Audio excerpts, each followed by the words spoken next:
Was I really in love with this person, or was it because of the things that they were showing me? You were and still are a lover girl. I got caught up. So I got this really strange DM and it was like, hey, I know you're Fiona's bestie, so can you go to her? Things are about to go public because I'm proposing to X, Y, and Z. And I go on social media and it's like, he's proposed to someone, and then there's videos of him going on his knee. I call his mum, call his manager, and I'm like, hey, is this real? What's happening? They're like, Fee, I don't know. So no one knows what's going on. I remember this day like it was yesterday. And I remember you looking at me and you went, Fee, it is real. I was like, so she doesn't know that I exist? And I was like, no, she does. Huh?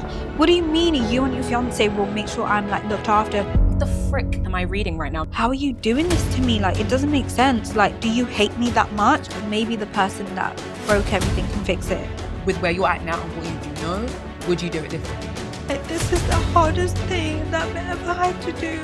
There's so many times that I question myself, like, can I do this? And I hope you know that you are gonna get through this, and this is not it. Yeah. I've always known how strong I am, but I never knew how strong I really, really am. Like this is something else.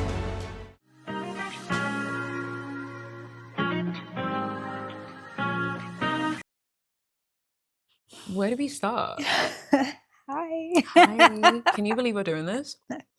Can you believe this is like the first time you're on my show and this is the kind of conversation we're going to have? Of all things, I thought we'd be talking about the clothing brand that we were going Not this. All your classes. Okay, so let's start from how we felt when we both... Actually, before we even get there, what I was going to say is let's start from when we've reconnected. Like, no, the first conversation that we had, like, in March. Okay, so we're starting there. No, but I'm thinking that we don't start there, but we kind of talk about leading up to that. Like, what were you, in regards to our relationship, like, what was playing up? Was there anything that was going on for you at that time in relation to us? Like, did any thoughts come to mind? Because things were happening this year? Yeah, this year. Like, things were happening with me where you were coming up. Because you were saying like dreams and stuff, yeah, right? I was dreaming about you so much, and I knew that. And even from the moment where when our friendship ended, I kind of always knew that at some point we were going to reconnect and we were going to have some sort of a deeper conversation. Yeah. But that period, I remember, like in March, from the beginning of 2025, I was dreaming about you so much. No, it was from March I think that was like when I found out I was pregnant, and I was just like, what am I doing? Like, what is happening? How do I get away from this? So I know that's what I was going through. And then you just randomly called and I was like, who is this bitch? Why is she calling me? Why is she calling me? Were you surprised? Yeah, I was very surprised. I didn't randomly just call you. I messaged, right? I think you messaged me and then I saw it and I was like, I'm interested in wherever this is going to go, because the timing of it was just insane. Yeah, it was like it was almost too insane for me to be like, no, I'm not interested. And I think I was at a place where I've already gone through so much that I was like, maybe this is just what I need right now. Maybe this is because I've been so isolated, as like in Dubai, is just so isolating. And I feel like the time that you came, I was like, okay, maybe I get a friend out of this. You know what I mean? Like maybe let's not push this away. Maybe this will make sense. Yeah, I don't know where it's going to go, but I'm open to it. And I think for the longest time, I just didn't think I was open to us having a conversation, us kind of moving forward. And I think with that, for some reason, I didn't understand why. Yeah. I'm going to be honest, I didn't understand why I was so open, but I was like, I'm open to wherever this is. And I was open to whatever you had to say. Yeah. And I remember even the conversation where you were like, do you understand where you're coming from? And I was like, yeah, I think I get it. And I think it was just from where I was at as well. That you could see, like, I could my see perspective. it. Yeah, like I was just like, I've been through enough. Like, I get it. It makes sense. Yeah. It's making sense. Okay. So let's go through our journey. Yeah. Because just to even touch on what you're saying, I'm like so overstimulated right now because I'm like, there's so much going on, right? I'm like, there's so much for us. Like, there's just so much. But just even on what you're saying, like for me, on my end, it was very clear. Like, I need to get in touch with this babe. I need to speak to her. Obviously, I've been seeing like all the stuff that was kind of playing out online from the moment we stopped being friends. Yeah. That I just knew that I needed to speak to you. Yeah. So let's go through the beginning of our journey, like how we met. Yeah. This from is both the of our fun bit. ends. I love this. Because we haven't actually ever sat down. We to, like, have. talk about how we first met. Yeah, and how we felt When? about each other. I think there was like one time we spoke about it, and I was Yeah. like, I just thought you. I think I was like, you seem like such a bitch.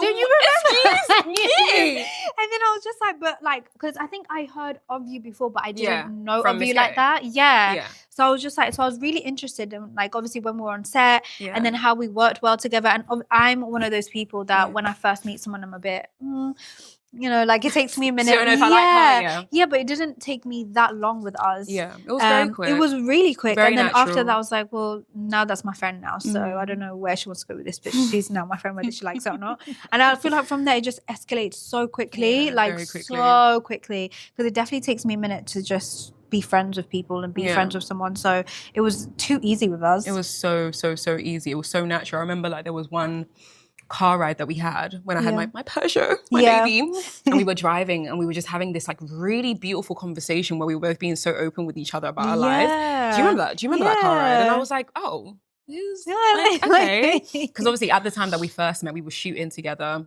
a lot, just like working, blah, blah, blah. But like the moments like during the shoots were amazing, but then the moments like after. Like on our way home, and like the conversations after, like we just kind of grew a bond for each other. But I think there was also like, I don't remember if I mentioned it. I was always like, the only time, I think it was when you got quite busy, like with your show, and you were growing and I was growing, and then the only time that we'd actually really spend together was when we were shooting with Miss K. And then I always felt like I really miss you as a friend outside of that, because we'll catch up there, but then it's like, oh, nothing else kind of happens, like, we need to shoot, and then it's like, okay, bye, see you. And then like from then, like there was nothing happening for like a while, and I was like, I miss my friend, like what's happening? What to you made our relationship special? I think for me, and it's always been my thing, is how well I click with someone.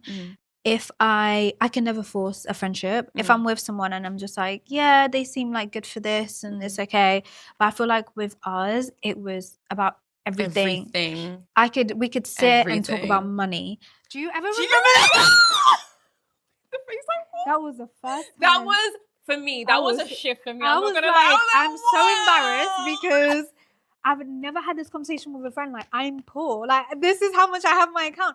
And then it was so hesitant though, because you're like, I have this much, and you're like, I have this much, and I was like, like, because normally that's not even that was never a conversation before that. It was like you just kind of go on with it, right? God, and I love, and I feel like that open. I was just like, I can be myself. Like, I can tell you, like, this is how much I'm earning, or this is how much I've made this month, and oh my God, I'm poor this month. Like, and I feel like that was.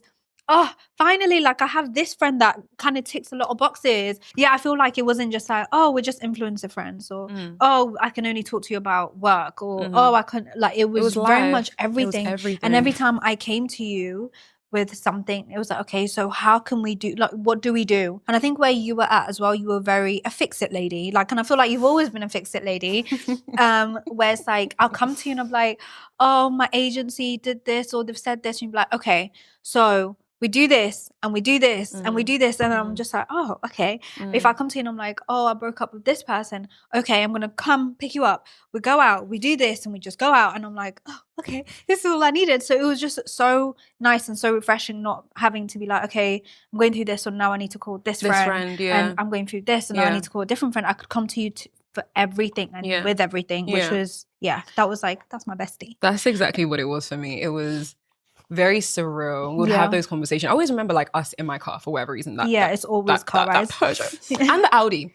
And we'll just be like having these like amazing, candid, real conversation. I even remember like there was one time, this is my core memory. I was in my room when I lived in whatever that area, and you FaceTimed me and you were like, what are you doing? And I was like rotting in bed. You remember? And I was like, you were like, what are you doing? I was like, oh, I just feel like and you were like, you were like, no. Okay, Wumi, you have to do your vision board now. Like, you actually have to do this. Like, and then you said to me, I always remember this line, like, you were like, I'm not doing this journey without you. Like, I'm not going there without you. And I remember getting out of bed that day and you sent me a screenshot of how to do like the vision board, because I was resisting doing it for so long. Yeah, I didn't understand and you didn't why. Because I don't know why it took me so long, but I remember like that day you were so forceful and you were like, it was that statement of like, I'm not doing this without you. Immediately I was like, wow, hand in hand, like we're gonna go all the way together. Like we're going all whether you the like way it or not. together. Like, so that was definitely like a cool memory when I think about like our dynamic, and obviously just calling each other, what do we call each other? Twin flame. Even though we don't even really know the core meaning of that, we were just like running with it. We were like, because I think you even mentioned it once, and I was like, I'm going on the internet to know what the hell this means, and I was like, oh yeah, she's my twin flame. We definitely had a very interesting and beautiful dynamic. I want to also talk about just the period where things got like more realer, I would say, in our relationship. Because as much as like it was always real, it was always candid, I think especially now with where we're at and the kind of conversation we're having now, we know that that was only kind of like stage one of intimacy, or like the level of depth. Like, yeah, it was still honeymoon period. It was still kind of like honeymoon. I don't think we ever really got the chance to go like all the way in. Yeah. But also I think with just like going off that, it's because we never really experienced anything yet as of yet. Yeah. At all. We were just like, oh, I've got heartbroken. And that was like as deep as it got, right? But then after that, after like a month, we were like, oh, okay, now we're back to normal. Again. Yeah, we're fine. So I feel like we never had the opportunity to go deep until life. We went real deep for real. Life got deep. Do you remember that Christmas that we spent at your house? That's also another like cool memory for me. That very much so. Yeah, because I'm like, that was the car ride there was like your time of getting to know me on a deeper level. You got to know me when we got to your house. Yeah, but I don't even like just before we got there. Like I don't know what it was that I felt like I really need to open up and tell you. And I feel like even with Christmas, like I feel like I've hate Christmas, but I think this Christmas I was like, I really want to spend it with my friends so I can like Christmas a little bit. And then on our way there I was like, I feel like I need to tell you like about my childhood. I need to tell you about how I grew up. I need to tell you about my background, because if there's ever anything that I'm so, I don't know, numb about, or I'm so this about, maybe you'll understand it more, because this is where it's coming from. And I think that definitely helped. And especially when we got to my house for Christmas and then we experienced some stuff, and then coming back, it was a lot. It was crazy. Yeah. It was crazy. And I think even on my end as well, like that it was a car ride there for me when you were asking me about my childhood and we were going into that. And it's interesting that was kind of late in our relationship. That it's so like how are we just talking about especially because we both felt the same way about each other. I was like, what the hell? You were like, you went through that? And I was like, you went through that? I was like, that's your life? It didn't make sense to me, because like I think for us, I know more so for me, like I look at like someone that I call my best friend and I'm like, she's so perfect. Like she would have had all of these nice things. And like you almost don't think they've probably gone through trauma. That's not the first thing that ever goes through your head. They've probably gone through something. And then so when we were having that conversation, I was like, this babe went through this. Like, what the hell? Who would ever do this to my friend? Like it was actually just like, wow, like life really just happens from, and then this is what changes people and how they grow up and how they are. And then that's when I feel like I understood you even more. I was like, okay, makes sense why she's so hard on herself. Makes sense why she wants to work so hard. It makes sense because I remember, I don't know if you mind me saying this, I remember when you were younger, and you said that you'd used to like just speak in the mirror so that you know how to speak properly, so you know how to be. And I used to be like, wow, like this, this is amazing. Like, what do you mean this is the kind of thing that you'd have to do? And it's just like, yeah, I don't know. You don't really think about stuff like that. And this is what people used to do and think and feel. And I think even with you, you know, one thing about you is that when you first meet you think that you're this super like hard shell, like don't speak to me, but you're at heart like the squishiest, sweetest. Squishy. You're a squishy lady, and like hearing the experiences that you also had like growing up. Please don't. It's like 1 minute. Stop. We've already started. Stop. We're not even in the core. We haven't even touched. Like nothing has been touched. Keep your tears in there. Up. I knew it. Yes, that's why. Why do you think I brought them? Oh gosh. No, literally. Okay, carry on. Okay, well, yeah. Just amazing go stuff. For it. Okay. Yeah. So let's go through wow, this is about to be a mad conversation. I cannot believe we're doing this. Why? Okay. So I think that, so we've now we're now. Is she blocking my view? Yeah, am I doing anything to she trust? my face? I'm right in your face for it. You're like, why are you here? You said step back. Okay, cool. I'll try. Tell her to relax. Okay, cool. I'll be like, I'll be crying. I'll be like, just move. My personal touch.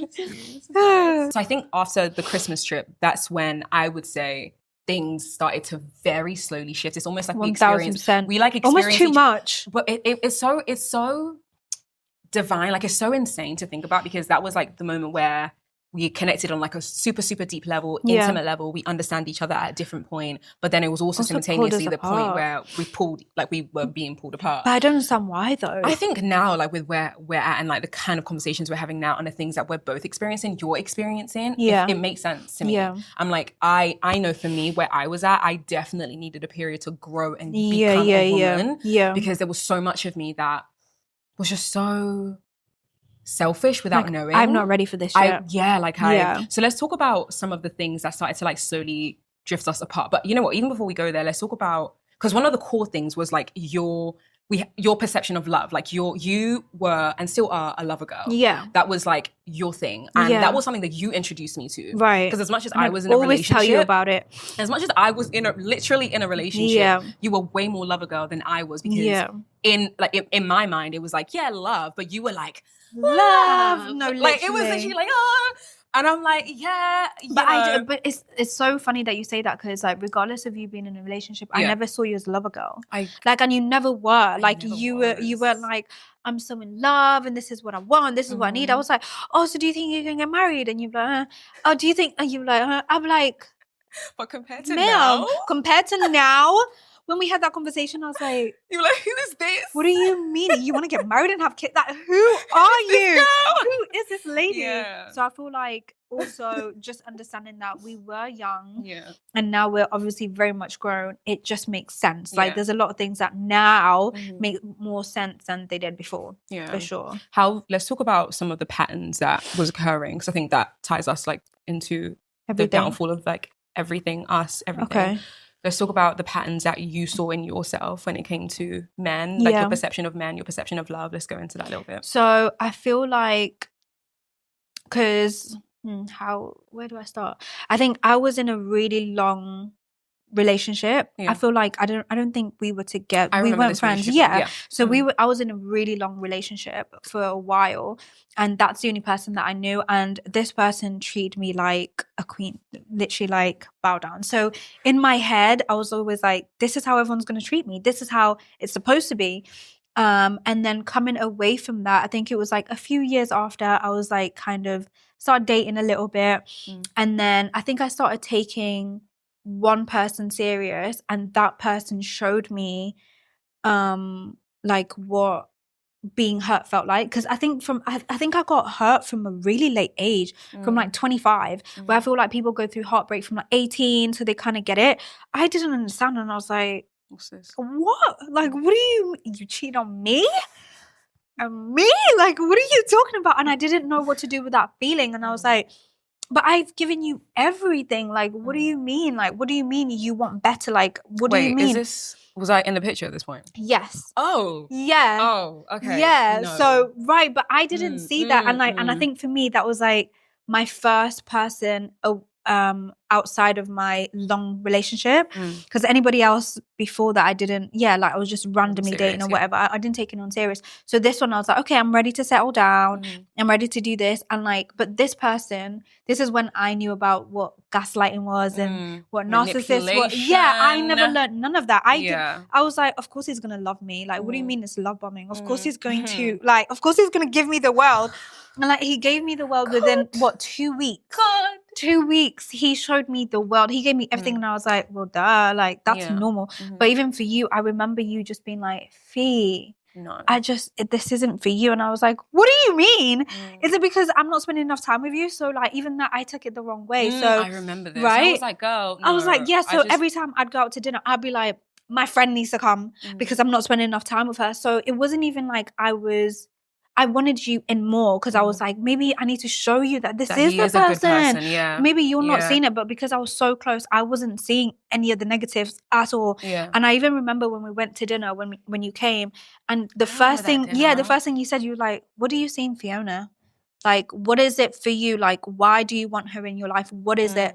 And I remember him saying, he said something and you were like, okay.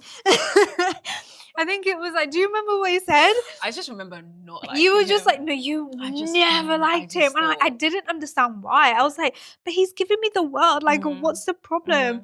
And I think that was the difference between you and I, because for me, it wasn't, I just had this thing where I needed to really understand like a person's intention. Yeah. And because you loved love so much, I was super protective because of the way you saw love. 1000%. And you said this countless times. You're like, Fee, I know what you want. This isn't what you want. Exactly. That was always the thing. I'd be like, Fee, I know you've told me what you want. What are you doing? Yeah. So yeah, and then I think even that it didn't last, but I remember knowing and like especially being hurt and cheated on for like that was like really my first time being cheated on at my big age at 25. And I remember, wow, we were so young. You was 25. Yeah. Yeah. We were kids. Like we were actually kids, but like still big, like grown. Big kids, yeah. Yeah. And I remember thinking, I will never let anyone do this to me again. Like, no, we can't do this. And I think, because I remember calling you and I was like, I think I'm dying. Like, what? Do you remember? It was like a very intense 3 months. And you were like, okay, I'm going to come and pick you up. You just need to be out the house. And I think it was even during COVID. Yeah, it was. You're like, you need to just get the hell out of the house. And I was like, okay. And then we'd go for drives. I was like, okay, maybe this is what I just needed, my friend. I'm fine. Life is worth it. It's life is just worth living again. It's fine. And then I got over that. And like, even when this person tried to come back, I was like, bruv, like, we're not doing this. Like, it's not that serious. And because I wasn't, and I think it made me look at myself more because I was like, was I really in love with this person? Or was it because of the things that they were showing me that I fell in love with? And then when I wasn't seeing these things anymore, I was like, oh, I really just like no, like the way that you spoke to me, the things that you'd say, like how you'd say it, like no, that's not someone that loves me. That's just someone that kind of wanted like a pretty nice girl next to them and around, right? So I was just like, yeah, we got over that. And then it was not that long ago after that I got into this relationship. And which is when everything changed. I remember from the moment you met him, you said the moment. No, the moment. Because with the first guy, it wasn't the. It was like it took a minute. It took like 1 minute. It took a minute. This one, you said it was almost like you were so mad at me. You were like, "What are you doing?" Yeah. I remember, do you remember like, why? Oh my god! I think there was one. I don't even remember what it was, but there was something that I remember you being so angry and you're like, Fiona, what are you doing? Yeah. And it was something so small. I think it was like something to do with Instagram. And yes, so it was something to do with Instagram. I went on his story, but there was no story. And then you showed me something and I went, wait, it's not coming up on mine. I don't even remember this. So I was like, wait, he's muted me on my story. And at this point, it was so new. So I was like, you have nothing to hide. What are you doing? And I remember him pulling up outside and I was like, I'm going to go speak to him. You were in the house. I remember this. Fiona, don't go out there and like cut it off. Yeah. Whatever you're going to do, I don't care what he says to you, cut it off. And I was like, yeah, I'm done. I don't want to speak to this person. And I remember you coming back. I came back and then I was like, oh, we're fine. You were so angry. So angry. I literally was looking at you like, what? No, because you went, what did he say to you? What the hell? It's because we had like such a good conversation. Yeah, before he came, right. Like, this isn't for you. Look at what he's done. And this is so new. There's no reason for him to lie to you. Like, it's fine. You can walk away. I remember you even saying you can walk away from this. Like, it's easy right now for you to walk away from it. And I was like, yeah. I went outside. I don't remember the conversation that me and him had. But when I came back, I was all smiley. And I think you even left. I did. Because I remember, you know what I actually remember? I remember the distance between us. Yeah. I remember you being on, because at that point your kitchen was on that side. It was behind us. Yeah, so you were like by the kitchen and I was by the sofa looking at you as you like came in and you were so happy-go-lucky and I was and you're like, how did we get here? Like what is going on? The moment I saw you, I was like, oh my God. Whatever he's done, he's done. Okay, so I'm thinking back to that point now. That was probably, I don't know what month that was, but the relationship went on. Yeah, went on as normal. But I do feel like mad at me, though. I feel like there was a very subtle shift. Yeah. I don't think it would have been noticeable. And it wasn't subtle. intentional also, but I think in my mind, I was like, because we'd had so many conversation about the first. Yeah. And all the things that made you feel, the realization of like your heart. And also, oh my God, also because of the Christmas that we had together. Yeah. And I think at that Christmas, I really understood what love meant to you and why it meant so much to you. Yeah. My protection for that Yeah. and like you and the kind of love that I knew you wanted to experience was like on a different level. Yeah. That anything that stood in the way of that, You're I couldn't, no. I just couldn't be, like, I just was like, this is crazy. I know too much for me to just watch and be accept like, it. Yeah. But it's crazy because I understood where you came from. Yeah. Because I was like, okay, if my friend came to me and was like, this person is hurting me, but you're still running back, I would shake you and be like, what are you doing? Like, I want better for you. And that's all it was. So there was times where I could see how mad you were at me, but I couldn't be mad about it. I was like, I get it because she's just being a friend, but also like, can you just Please still just, be, like, come out? just be next to me? Just come? like, it's okay, it's fine. Just go to a party. Right? So yeah. Yeah. Like Okay. So okay. Let me So get my we've thoughts gone together. from- We're doing really good. This is really good. Okay. So now I remember there being a conversation that we had where it was our birthday. And if you remember, this is one thing we'd always say to each other where we'll be like, we're just having a shitty week or like a shitty month. And then it's going to be better the next month. You remember, it was always a pattern where we'll be like, oh, it was even you that got the tattoo. Do you remember the tattoo? Was it the tattoo you got? And it was like, this too shall pass. Yeah. And that's something that we lived by, like where it was like, this too shall pass. It's just that season. Yeah. Are you having it right now? Is it your turn? Yeah. Okay, It's good just luck. a season. You've got it. And so, but I remember like at that point, after my 25th birthday party, there being like a shift that occurred in my brain. You remember that night was insane. And I think that whole year between 25 to 26 was like a lot was changing for me in terms of like my perception of everything. Everything. I really didn't want to be outside. I really just felt like I was low-key dying. Like genuinely, I was like, I don't understand life. I don't understand who I am. I don't understand why I'm here. Lost. I was so lost. And I knew that I was in search of something deeper. Yeah. And so I think at that point is when I started my relationship with God. Interestingly enough, we were always spiritual, but I don't think it was in the way that it's just not in the way that it is now. Right? So I'm just thinking back to like my birthday. I just remember this conversation. It was around the time of our birthday, October 20th, October 26th. And I called you days before and I was like, hey, for our birthdays, I feel like we both need a solo trip. Alone time. Do you remember? Yeah. And I was like, I really just feel like we need this because I knew what was going on in your world. That's when things were like shaking a little bit with him. And in my world, I knew like where I was in need of God, like desperately. I needed to be saved. Like I needed help. So I said, we really need a solo trip. And you were like, don't really know. I don't really want to. Yeah. And you didn't. I remember I did. And I FaceTimed you on that trip. Yeah. And there was something about that phone call for me. Yeah. Where I was like, I don't know why, but I felt that something was happening. Like I remember you were the only, remember I switched off my phone the whole time. Yeah. The only person I spoke to on that day was you. I remember you telling me this. I literally FaceTimed you when I was like on that. Was you it on outside? The golfing? Yeah. And I was like, what the hell? Where are you? In the middle of nowhere. So random. Literally, there was nothing but bushes. Nothing but bushes. I was like, what is she doing? Like, I'm so happy. Yeah. I was like, show me the room.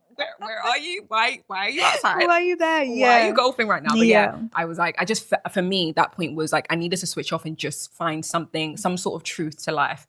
So I think we were both in completely different, very different places. So then this is where everything starts to break down. Okay. Before we even talk about the breakdown of things, I want you to just speak about your relationship with him. Okay. During that period? Not even during. Let's even go back to like what drew you to him. Okay. We can start there. Yeah. So I think I remember exactly the day that I met him and my thoughts and how it was. I remember him sliding into my DMs. I remember I was in my old apartment and I must have just taken a selfie and I posted it. I was so bored.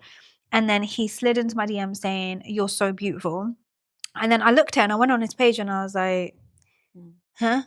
I was just like, huh? Okay. Like, whatever. And then I think like maybe a couple of hours later or maybe the next day I replied back and I was like, thank you. Mm-hmm. And then from that, the conversation was just like, oh, how are you? It was just like very normal conversation. Mm-hmm. And then he was like, I really want to meet you. And I was like, okay. And then I don't know if it was the next day or a couple of days after, he was like, can I have your number? I want to FaceTime you. And I was like, FaceTime? Whoa. Because normally, like, I'm like, it will take me a minute to give him my number and FaceTime. Like, whoa, we're FaceTiming? I don't even know you like that. I know it sounds so unserious, but for me, like, it was like that. That makes sense, though. Like, I was just like, let me take your time. And then we FaceTime, and I remember asking him, and I was like, are you on drugs? And then he was like, no. And I was like, no, you're very intense. Like, if you meet him as a person, he's very right? Like, like, he's very, very, very intense person that almost like doesn't give you a second to breathe, like to have your own thoughts. So I remember, I think that day I went to meet my mum, and then he came to pick me up after, and we were talking, and he said that he lived 5 minutes away from me, and I was like, what? Wait, what? How have we lived so close for so long and we've never bumped into each other? We went to the same gym, and it was like things like this. I was like, maybe there's a click there, like, and it just never happened.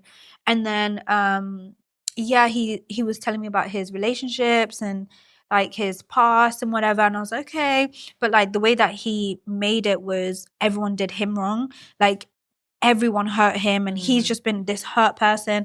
And I was like, I can really relate to this because like my last person, they did this, and I was like, my last relationship, that was like my last of me getting hurt. I'm not going through that again because my friend had to take me out the trenches. Like, we're not doing that again. Like, no. So he was like, yeah, like, I would never, da-da-da. So I was like, okay, cool. And then, so we were just like slowly getting there, but very quickly. But yeah, I think just the intensity of him drew me in, and the way that he just didn't care. Like, it was just like, say if we went out on a drive somewhere, like, I don't know why I remember this day. And we went into, I think we were up north somewhere, and somebody must have said something to me because there wasn't a lot of black people. He literally moved me to the side, and he was like, what did you say to her? And he looked at me and was like, are you okay? And I was like, okay, protect her.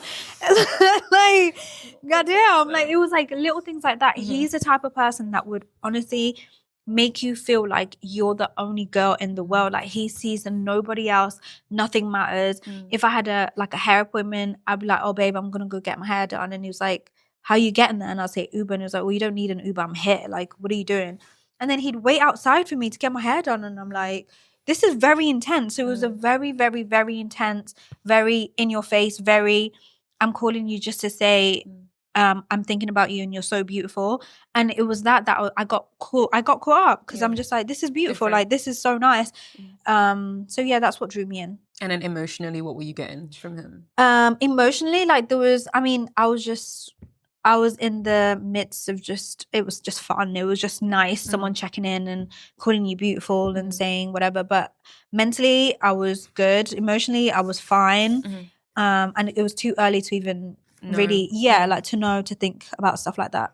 And I guess from my perspective, we kind of touched on it, but I just really wasn't a fan. You didn't like him at all? No, I think there was just something there that I couldn't really, and I said this, I was like, there's just something there that I can't put my hand on, but I just don't like it. I just don't like him. Yeah. I don't trust this. Yeah. And all of this stuff. And I think,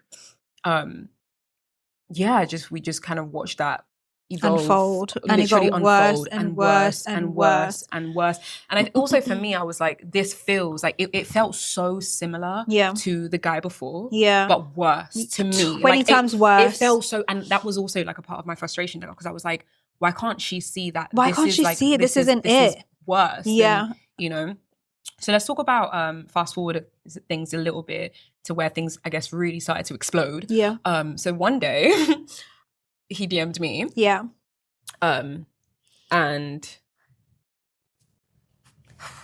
how do we even start this? Yeah, because it's so hard to get into this. Yeah. I feel like this is where the real of the real of the real really just reeled. Started, yeah. Yeah.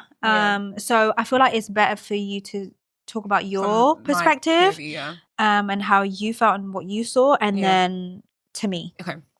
Okay, so I got a DM. Okay. And in the DM, it was from him. Yeah. And I'd had past DMs from him. Okay. If you remember, like, the time when, was it that I was in Nigeria or you were in Nigeria? Right. Yeah. So there was like things. There was things that had happened that already I'm just like, anything you say, I just don't believe. Like, what are we talking about? What are you talking about? Yeah. So I got this really strange DM and it was like, hey, can you go, I know you're Fiona's bestie, so can you go to her as news is about to explode online. Yeah. This isn't word for word, but whatever. He was like, yeah, news, information, things are about to go public because I'm proposing to X, Y, and Z. Right. And it's going to be a public thing. And I'm like, what the frick am I reading right now? I'm looking at my phone like, are we okay? Yeah. Like this. And I'm thinking, maybe he's joking. Maybe he's, I don't know. And at this point, you were pregnant. Yeah. And I knew where you were at. Because you weren't in a bad place necessarily. I was fine because I think I just told you that I was pregnant as well. And even that you were just like, oh, this is what you want to do. And I was like, but I'm really happy. And I remember your face, but like it was one of those, I remember you still being mad at me, but this was so different because it was like, I'm mad at her for this, but like, when's your scan? Because I need to be there. Yeah. Are you good? Like emotionally, are you okay? Yeah. But like, so it was like, I know she's mad at me, but she's still being there as a friend because this is it. This is happening. Do anything. Right. Yeah. So I call Miss K. Yeah. And I'm like, yo, what the frick? What do we do with this uncle that's just DM'd me? Like, help? No, uncle. Like, do I tell her? Like, she's pregnant? My whole thought was, again, going into like fix a protection mode. I'm like, do we want to tell her this? Like, wow, she's pregnant. Like, what the frick? Like, do you think it's even real? Like, is he being serious? Like, why would he do? You okay? Yeah. Okay, your eyes, you're gonna scare me. He's like, yeah. And so we decided on that call, like, let's not tell her because maybe he's not being serious and like we don't want to, you know, and let's just wait. So I remember staying up. No, I FaceTimed you. You called me. I called you. Yeah. To like check in. Yeah, because you called me, you checked in, you went, hey, is everything okay? And I was like, yeah, why? Because even that was so random to me. I was like, yeah, why? And you were like, oh, are you good with this person? And I was like, yeah, like we've just had like, we hadn't had like a fight, but we had like a disagreement about something. Yeah. But like I was like, but you know, it's the same shit. But I'm fine. And you're like, okay, I'm probably gonna come to you later and see you. And I said, okay, that's fine. I'm at home chilling, watching Friends, obviously. And then you didn't come. So I'm looking at the time and I was like, it's getting late. And then I think you might have messaged me or called me after, and you're like, oh, I'm not gonna come. I'm just gonna go see a friend or something. Yeah. So I was like, okay, but even that I was just like, bit weird.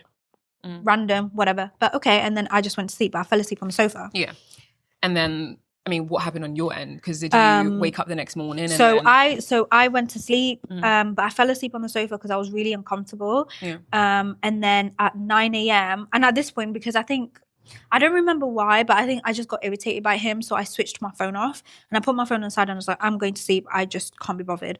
And then I wake up at 9 a.m. but like to the door. So I'm thinking, it's 9 a.m. Like, what do people want? Oh. Yeah. Oh, you didn't actually see it before? I didn't know nothing. Was it me? No. So my door rings and I open the door and it's my friend. Yeah. And I'm like, what are you doing here? It's 9 a.m. And she went, Fee, have you not seen social media?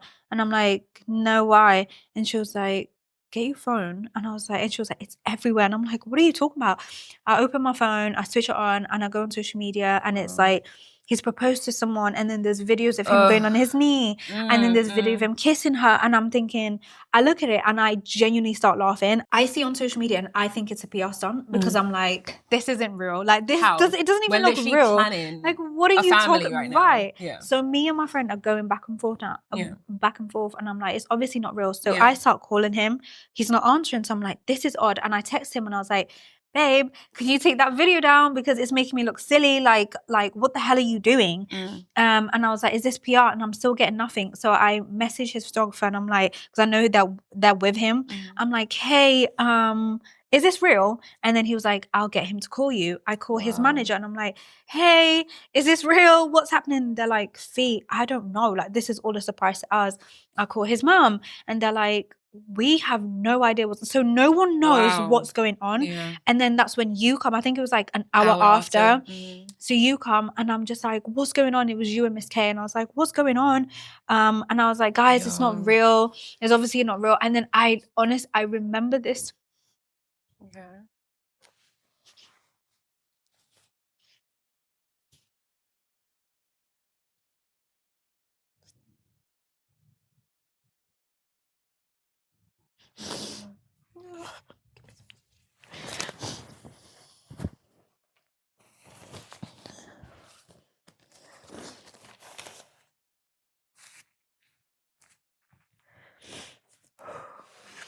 And I remember this day like it was yesterday, like how it happened.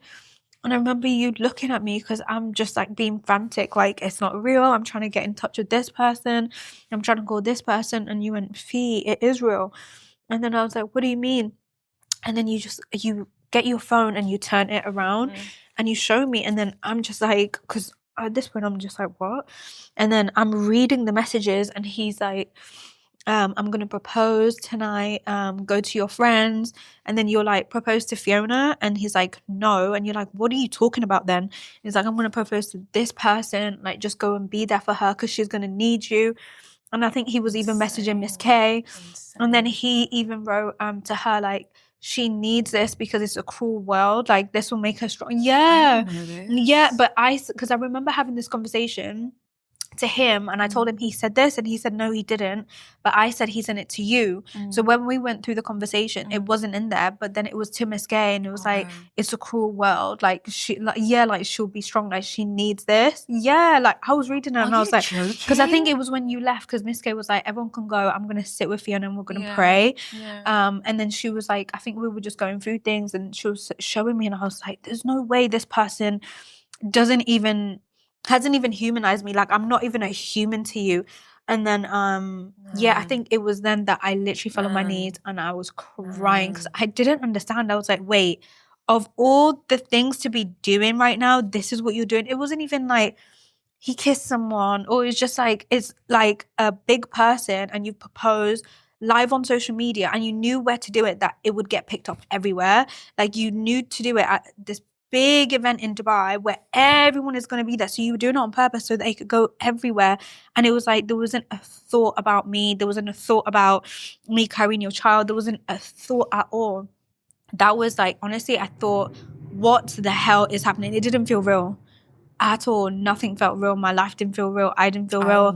I was like, this is not real. Like, I didn't know what to do. I was just like pacing. I'll go quiet. And then I remember taking my phone and going to message her and just be like, I can't believe, like, you guys deserve each other. Like, you know that I'm pregnant, da da da.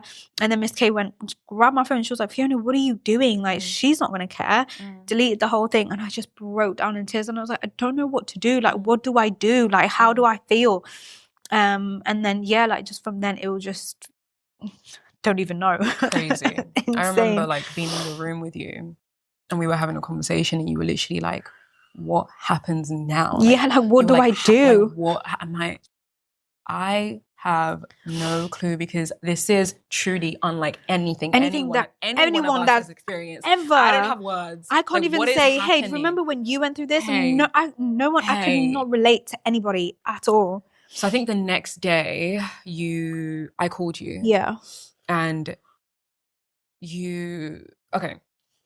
Because, well, so I call you and I'm just like checking in, like, how are you doing? How are you feeling? What is going on? And, you know, naturally you're still in distraught. Like, it's still a massive thing. It's still very heavy. It's still very loaded. And then, actually, do you want to talk about how, like, me having that text message or receiving that message from him and me not saying it to you immediately, like, do you want to? But that didn't make me feel like anything, though. Because I didn't clock it straight away. Oh, at what point did you? So I think it was after everything.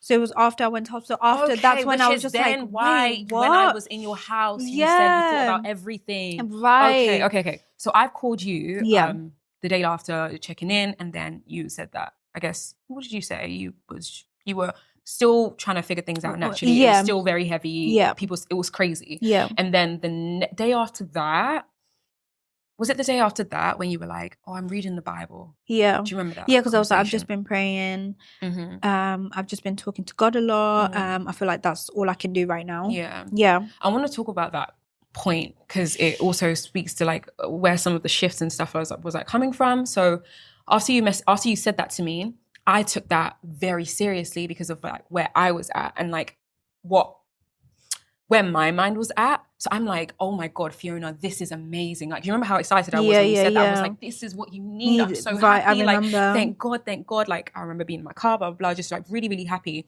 And I guess like I felt like in that moment, it wasn't even a feeling. It wasn't even a thought, but like was like, I just thought, okay, she is better now. Like, she's in a better space. Like, she is with She's God. fine. All is going to be taken care of. Yeah. And I didn't call you the next day. No. I think there was, after that, I think it was like a few days that we didn't really catch up. Mm-hmm. And then from my perspective, so obviously we've had that conversation. Yeah. And everything is still obviously very fresh. Yeah. I don't know if it was before or after, because you called me and you was like, well, you know what you're going to do. Like, do you know what you're doing, or you know what you're going to do now? Mm-hmm. And I was still very much like, I don't know. Well, no, not really, because like I know what I'm supposed to do, what everyone thinks I should do, because it's the easiest option right now. Yeah. But also like, I've been to my scan. I've heard the heartbeat. You even came with me. Yeah. Like, I fell in love with whatever I was growing. Yeah. Like, to me, I was like, I've already accepted this is what I wanted to do. Yeah. But then I remember speaking to Miss K about this, and she was like, if you want to do this, if you're willing to do this by yourself, then absolutely go ahead. But if you can't do this by yourself, if you can't raise a child by yourself, this isn't the right option, but this is only for you, because it's your life. Yeah. And then I remember just us not really having a conversation after you calling me, checking in on me. And then I think that's when I started thinking, like, what is happening? Like, everyone is falling apart. Like, people are leaving me. She's not checking in. And I didn't want to be the one to pick up my phone and be like, hey, why are you not calling me? Where are you? Like, you're my friend. You should know to call me and check up on me, you know? So that's how I felt in that perspective. And I think from my POV, there was like, do you remember I remember seeing you at an event. You went to like a House CB event. Yeah, that was after. That was like December. I think that was like Christmas times. What was I don't remember when the point was when you muted me. I don't remember. I think it was, I think at one point when I made up my mind what I was going to do. It was before this though. You called me. Yeah. And then you said... No, because I think we're missing a part, because Miss K called me. Right, okay. And was like, hey, Fiona is really upset with you. And I was like, upset with me? Why would she be upset with me? Yeah. And she was like, she doesn't feel like you're being a good friend. Like, you're not being there for her right now. I was like, there for her? Like, I've been calling to check in, blah, blah, blah.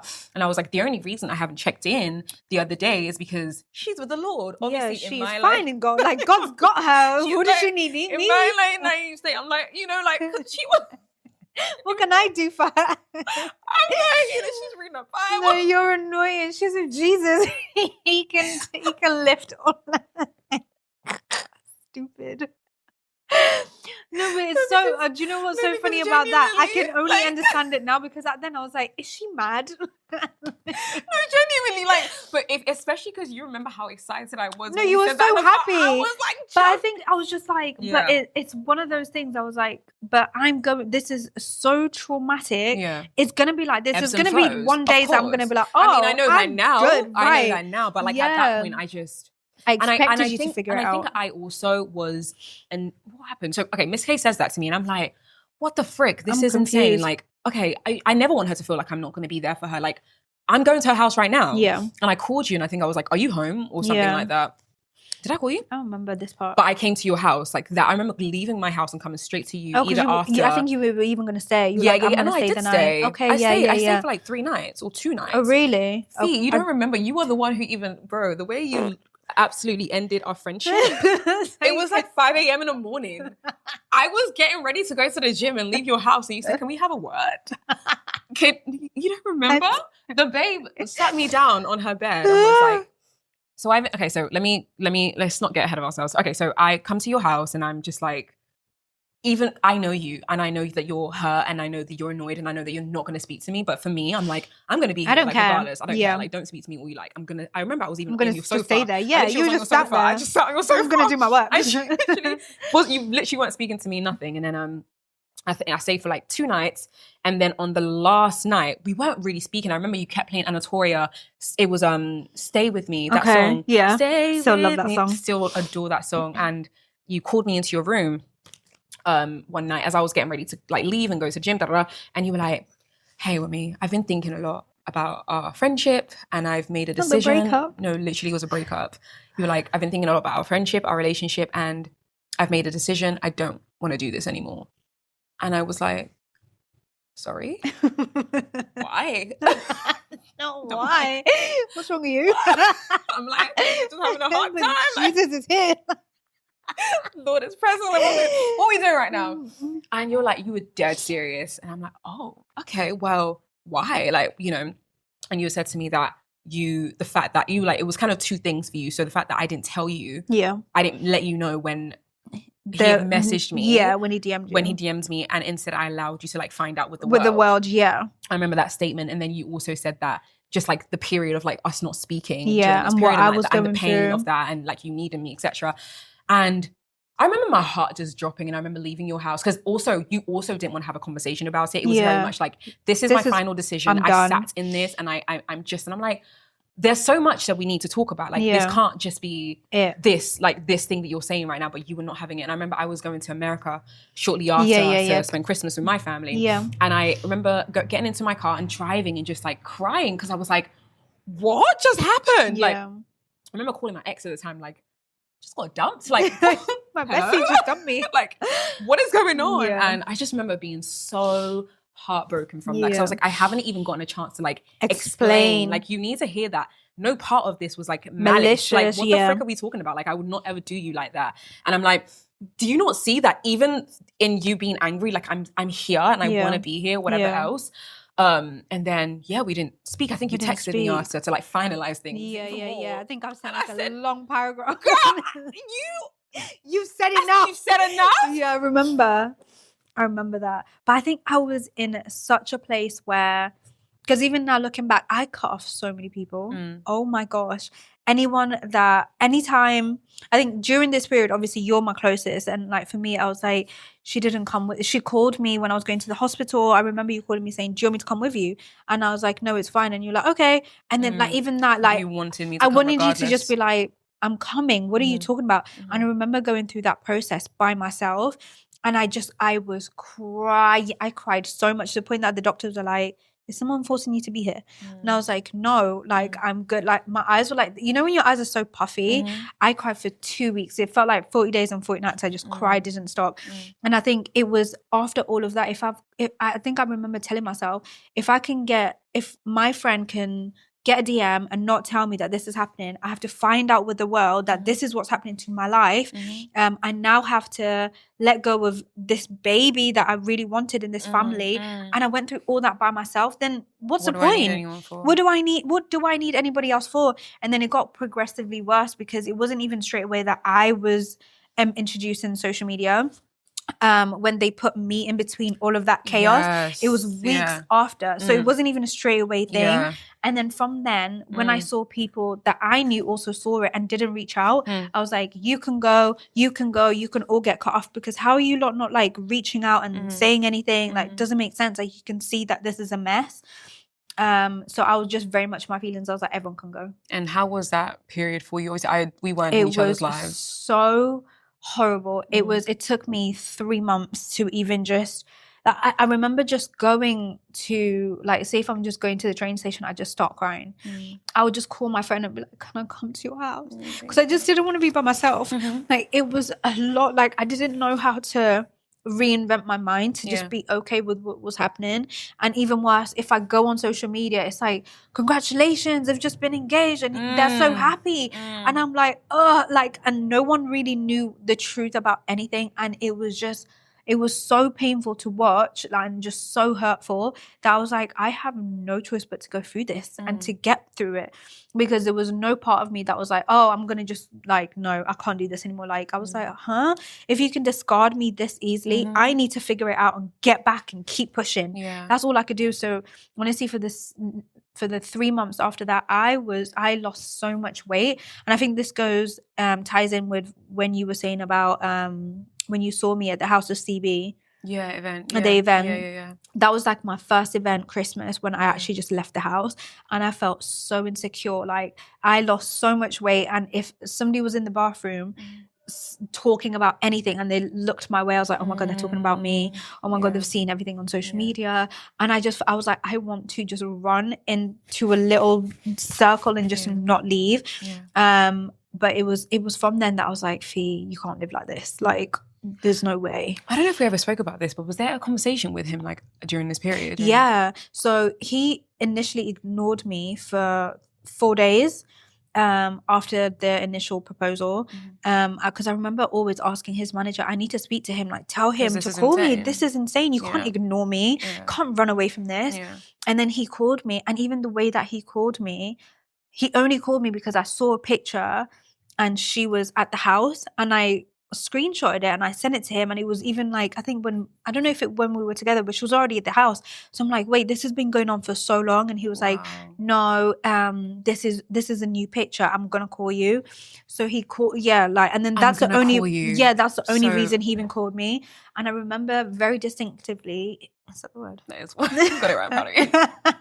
I remember him calling me. And he was in his car. I think he was even like at McDonald's drive-through. When I say it wasn't like, let me go sit down and have a conversation with this girl because I've just turned her world upside down. It was very much like, oh, let me just get this out the way kind of vibe. And then he called me, and then he was like, I know, I'm just such a shit person. I know, but like we just clicked. And, and he almost started making excuses about it. And he was like, people have tried to introduce us before, but we just never got there, and the timing of it. And I was like, how did this happen? How do you just propose to someone? Like, you must have been dating for time. And he was like, no, like we literally at this big event, we met there, we started talking, and we were talking for ages, and we just connected. And she asked me, you married? And I said no. And then I asked her, and she said no.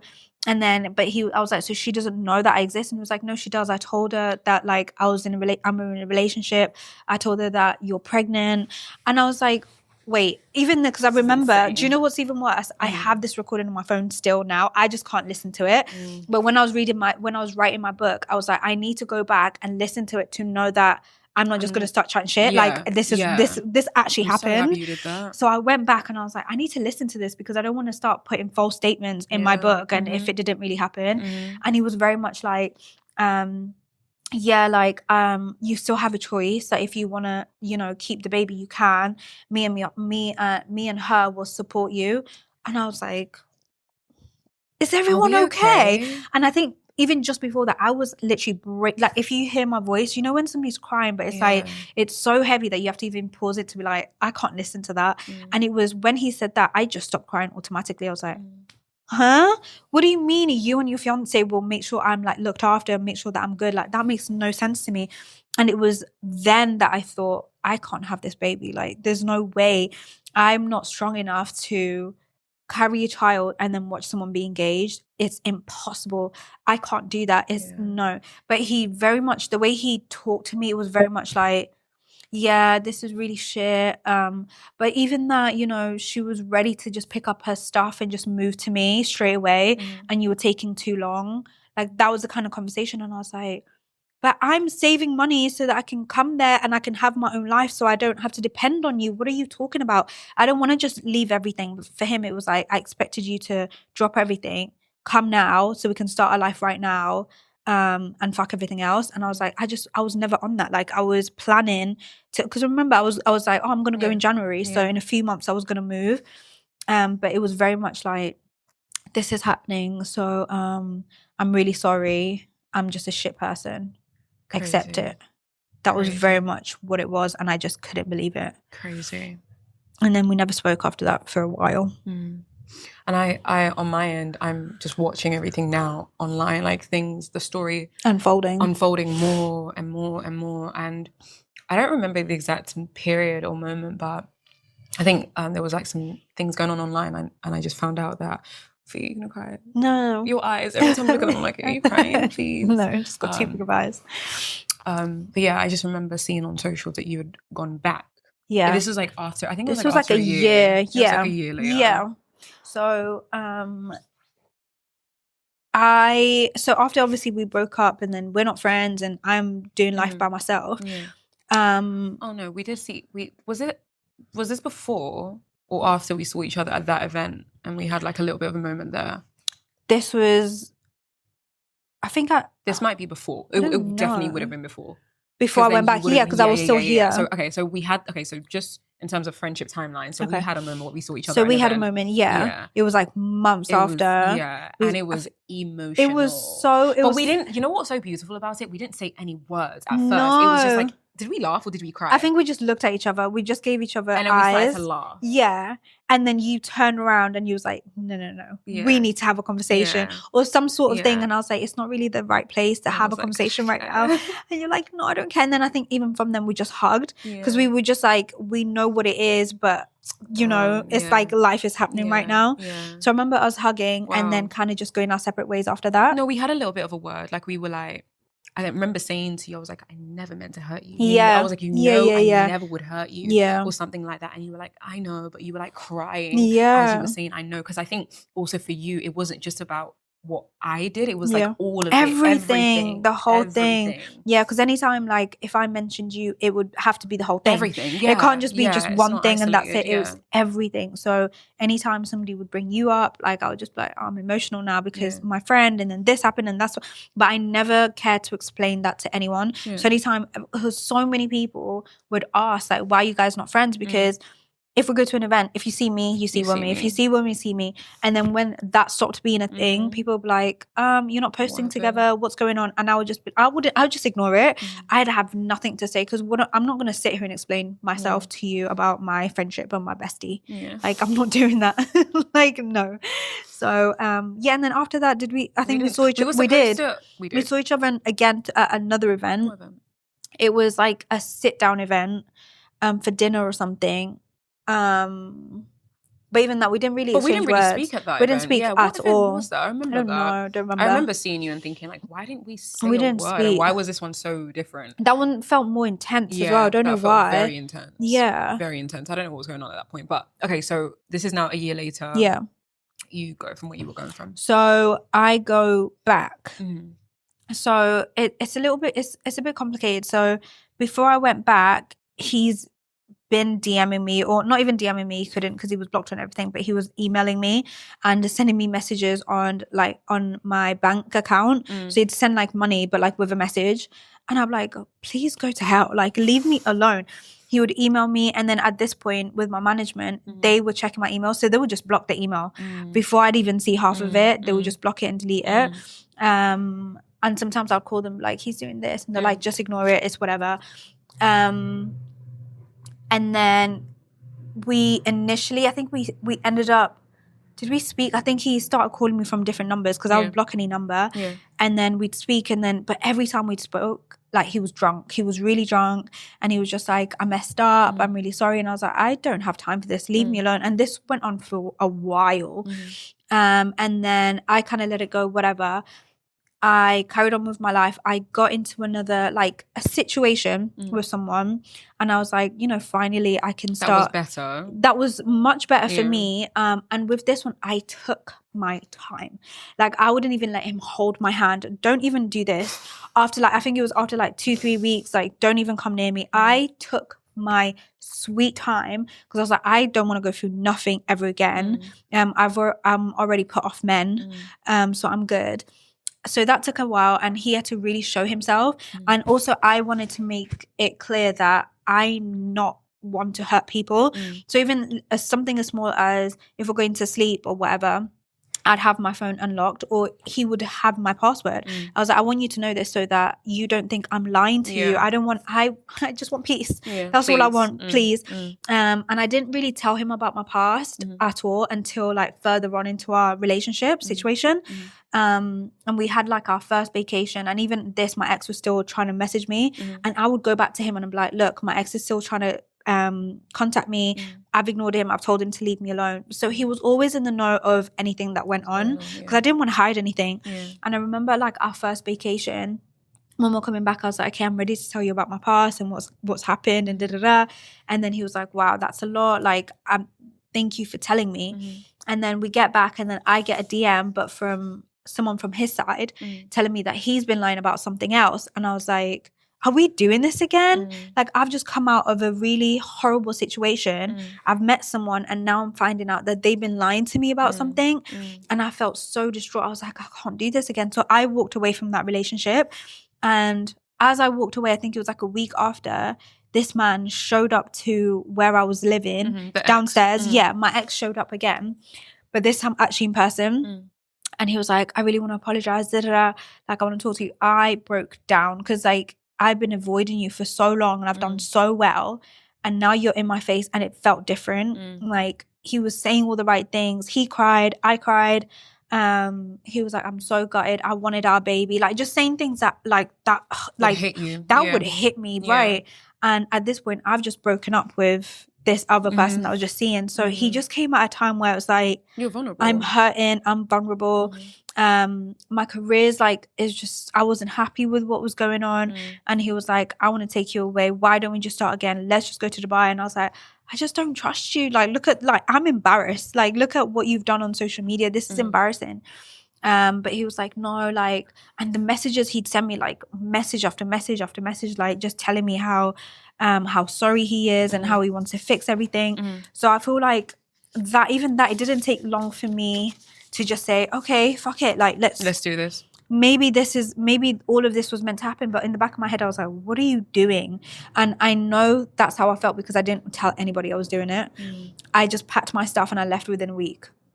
I was like, I can't talk. If I talk to anyone about this, they're going to tackle me and tell me what the hell is going on. And I knew, obviously, at that point, me and you weren't really speaking. We weren't speaking at all. We weren't speaking. Me, and I could never tell Miss K because she would have dragged me by my wig and swung me. I couldn't tell my friend because I was with my friend. I lied to her. I was like, I can't even tell her. And I think she was traveling at that point. And I was like, if I tell her, she'll also drag me. So I was like, I'm going to have to do this by myself because this is something that I'm choosing to do, and everyone's going to have to kind of accept it. And that's what I did. Why, like, looking back now, like, what was I think I just wanted to get away from my reality. I was just like, everything is falling apart. Maybe the person that broke everything can fix it. Like, that's how I felt. I was like, maybe he can fix it. Maybe he can come back and put everything together that's missing or that he took away in the first place. Maybe the damage that I have, maybe he can actually fix it so I can move on. But it only just got worse and worse and worse and worse and worse. I honestly thought that situation with him proposing to someone and me being pregnant, that would have been the worst of the worst. Like, there's no way you're not going to do any worse. What could you possibly do that's worse? What could you possibly do? So I never saw him doing anything worse ever. I'm even trying to think if I want to ask you about how long it took from you going back to Dubai. How quickly was it for him to, like, switch back to his old ways? A month. Wow. It took a month. And then I started seeing things. But at this point, I didn't know anything. I just had a feeling. I was like, things are weird. Things are different. But this one felt worse because it's like, I've just left everything. I up and left. I'm pregnant. What the hell? Like, no, like, this cannot be. So I think I was just like, Fee, just sit tight because you've moved everything and you're pregnant. Like, figure it out. So I thought things would get better, but things progressively got worse. And I think it was when I was 7 months pregnant, that's when I saw everything. I saw everything that was, like, telling me something's not right. He's saying he's going to work, but is he really? He's not coming back home for 2 to 3 days, but he's saying he's working. Is he really? I never really knew. And I can't say, oh, you're doing this when I don't really know. And he'd always be like, Fee, like, how do you think I'm providing for this? I'm doing this. Like, I have to work. So he'd make me feel bad. And I was like, do you know what? You're right. And then when I was like 7 months pregnant, I saw everything and I was like, what is happening? What the hell? I was like, this is what you've been doing, like, all the times. And I had to go back. The pictures I would see, I'll go back to our conversation and he would be making me feel guilty. Like, I'm working, I'm doing this for us and for our child and and you're just here complaining and moaning and I'd feel bad. And then I'm seeing what you're really doing and you're at a hotel with a girl and you're doing this and you're at a pool with a girl. And I was like, this is what you've been doing all the time. But at that point, I remember flying back to London because I was like, I need to do a baby shower, but I didn't want to. I was like, but I want to celebrate life. Like, I want to celebrate a baby coming, but I have nothing to celebrate. Like, I know the real of my life. Like, this is the real of the real. And I went back and I was like, I should just stay. And what's worse is he gave me money before I left and he gave me the option to stay.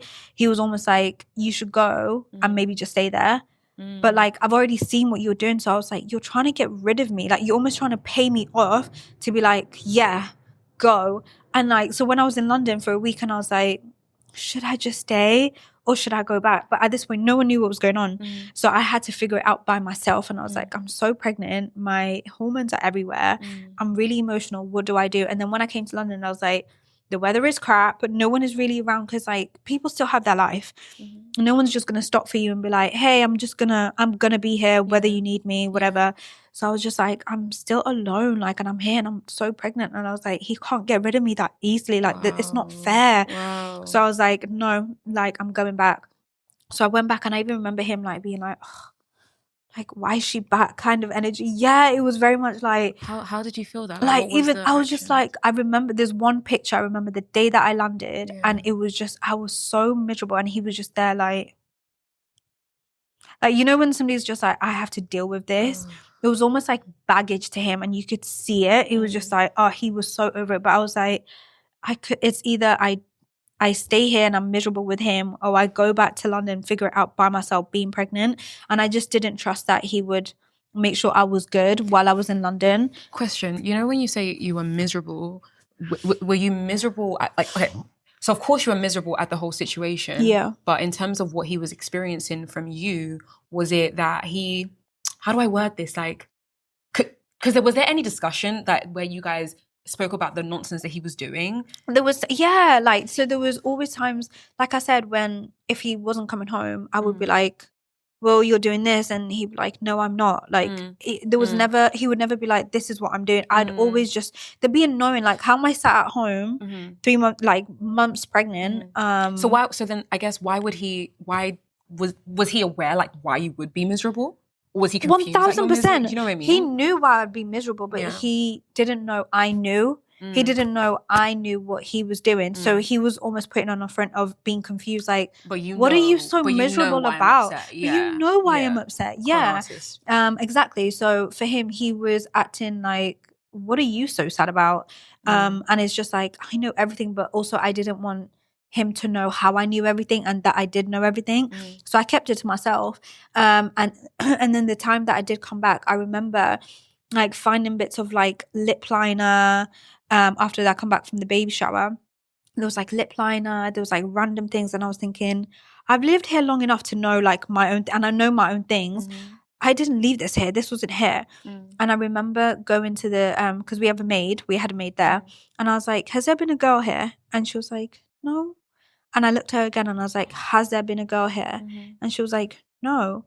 And I was like, okay, so everyone is lying. Okay. Everyone is lying to me. Like, this woman has seen me cry. This woman has even said to him, hey, Fee's quite pregnant, like, and you're gone missing for 3-4 days.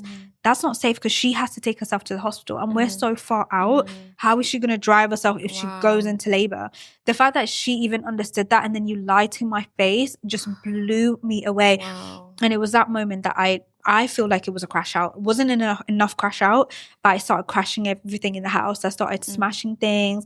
I started cutting up things. And I was like, I've had enough, because how are you doing this to me? Like, it doesn't make sense. Like, do you hate me that much? Like, I'm pregnant. Do you really hate me? Why did you bring me here? And that was always my question to him. Like, why am I here? If you never wanted me here, why am I here? And like, to him, it was always like, there's just so much damage. There's just so much damage. You're so damaged, and I like I can't fix what's broken. And it's like, but it was all you. You did this. I don't understand. So deep, man. Insane. So heavy.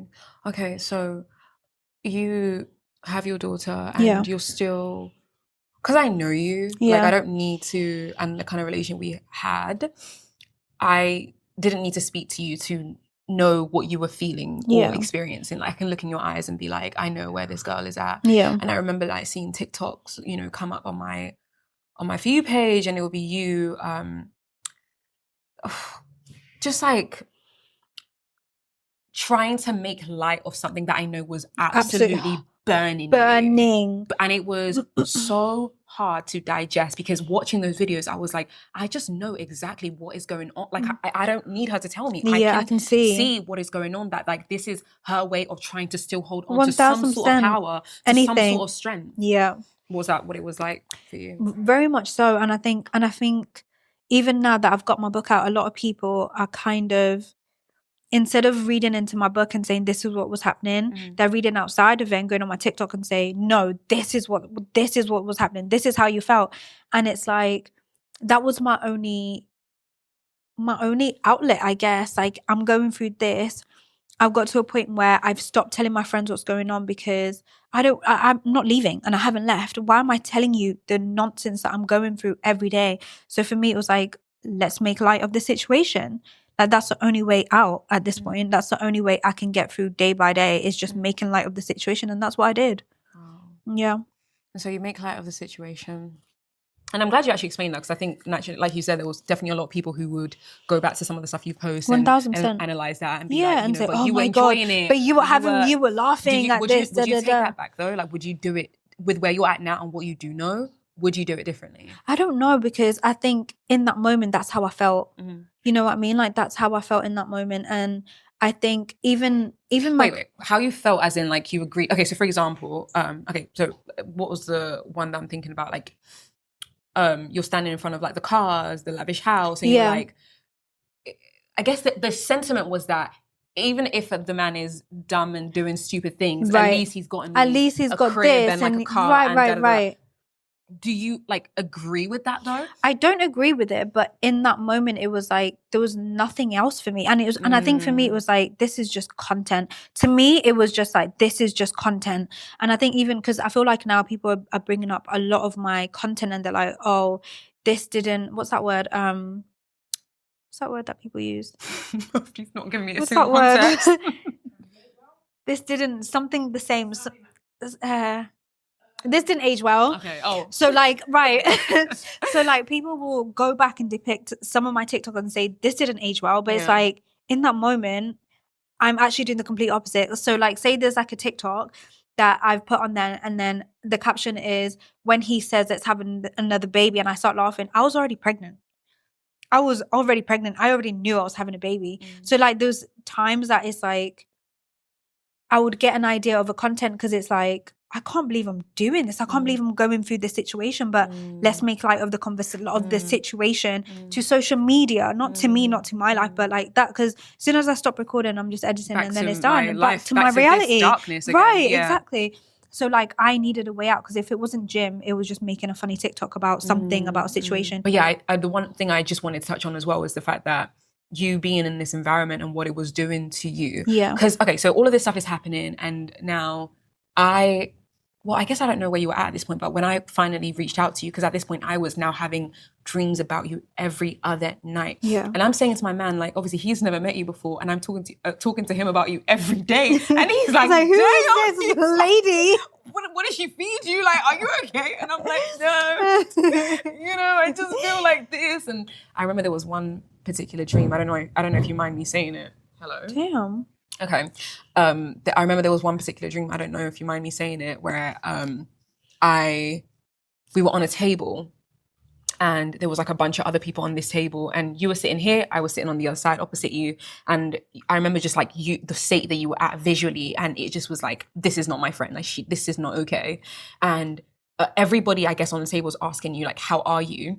And you were saying things, but you weren't saying anything at all. And it felt like the dream was like, in the dream, the message that I was getting without you saying a word was that she's not going to say anything to all of these people on this table. The only moment this woman is going to say a word is when it's you and her. Yeah. You are the only one that's going to be able to like get this out of her. Yeah.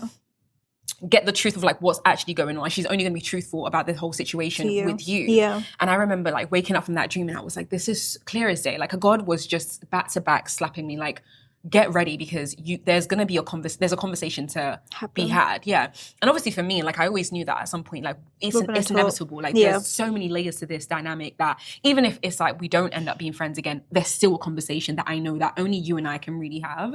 So I remember I came off a 40-day fast, and it was crazy. Literally. Remember I told you on the phone that day? I literally came off that fast, right? I came off that fast, and the number one thing on my list, the number one thing that I felt that God was leading me to do was call you. That we needed to speak. Obviously from before then, I was already like lamenting and like, crying and thinking about you and like whatever. So I said, okay, cool, I'm going to message her. It's time.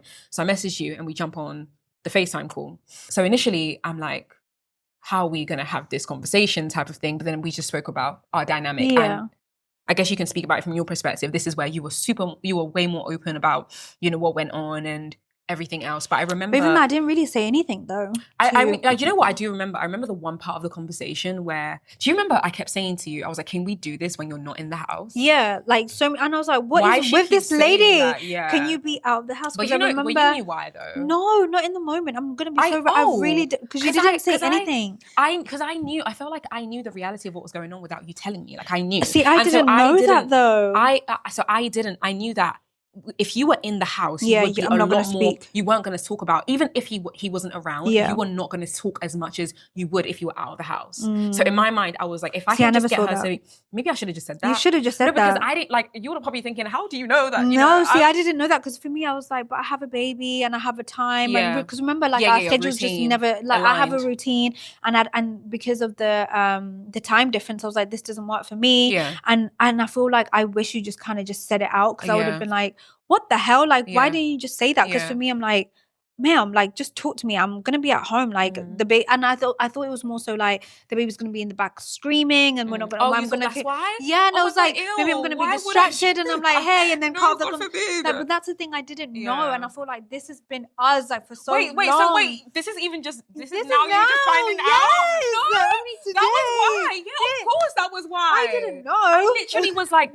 I just knew, and you remember the last final dream I had like before then, where it was insane, and I was like, my babe needs to get the heck out. I don't know what's going on. Do you know what? I remember the first conversation that we had, the first phone call. You looked at me and you went, are you okay? And I started crying and you're like, are you good? And I was like, yeah, everything's fine. And you're like, Fee. You don't need to be tough. And I was like, no, like, everything is fine. Like, I'm okay. And you're like, it's literally not okay. But I didn't tell you anything of it at all. Not a single bit. I was like, we only spoke about us, really. We only spoke about us, and then I said to you, and I think we were supposed to have another conversation after that. But we didn't end up doing so. So now we can like fast forward, because now I guess we're now really at where everything is at. I don't know what happened from your lens kind of after our conversation. Because I guess you kind of had your haha moment. So let's talk about like how you got to the moment where you were like, I am done with this. Everybody's scary. I'm running away. So I think it got to a point where wait, do we talk about the fact that when he found out he wasn't his father, and then if you want to do that, I don't mind. I mean, it's in the book anyway. So like, because I feel like because it goes into, and then that's basically the end. Okay, so before he came back into my life, Max came back, I was dating someone, and then obviously I locked it off, and then he came back, and then I moved to Dubai.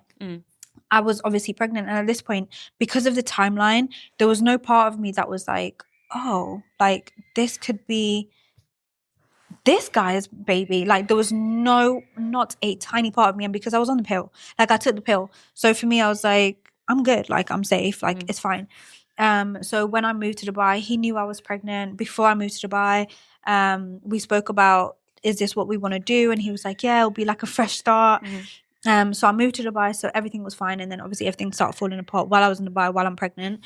And then when the baby was born, initially that's when I was like, oh, she's a little bit dark. Like she came out, obviously, like kids don't really have pigment, but like her ears were a little bit dark. So I was just like, something's looking a little weird. And then he asked me, he said, he didn't ask me that, he was just like, after a few months, he was like, is she mine? And I was like, to me, I was like, yeah, like, because I don't know any better, but if I look at her and I'm just like, maybe she might not be.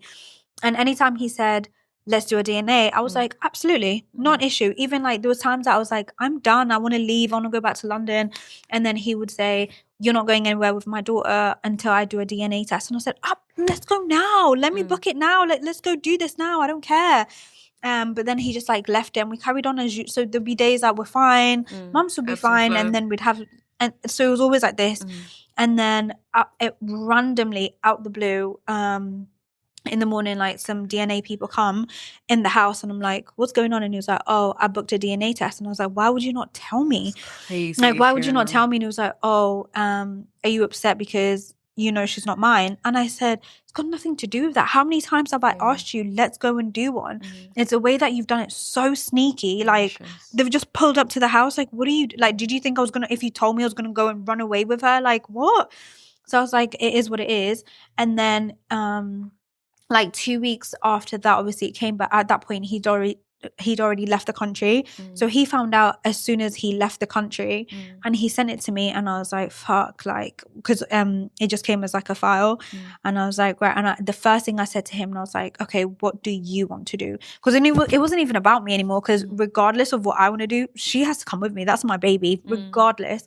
So I was like, what do you want to do? And he was like, I don't know, like my head is everywhere. And I'd call him and was like, I don't want to talk to you. And I was like, do you know what? This is huge. Like, this is a big thing. Like, you've been raising her for a year and a half. I understand. Like, I get it. Like, you have every right to be upset. But then he just wouldn't speak to me for a long time.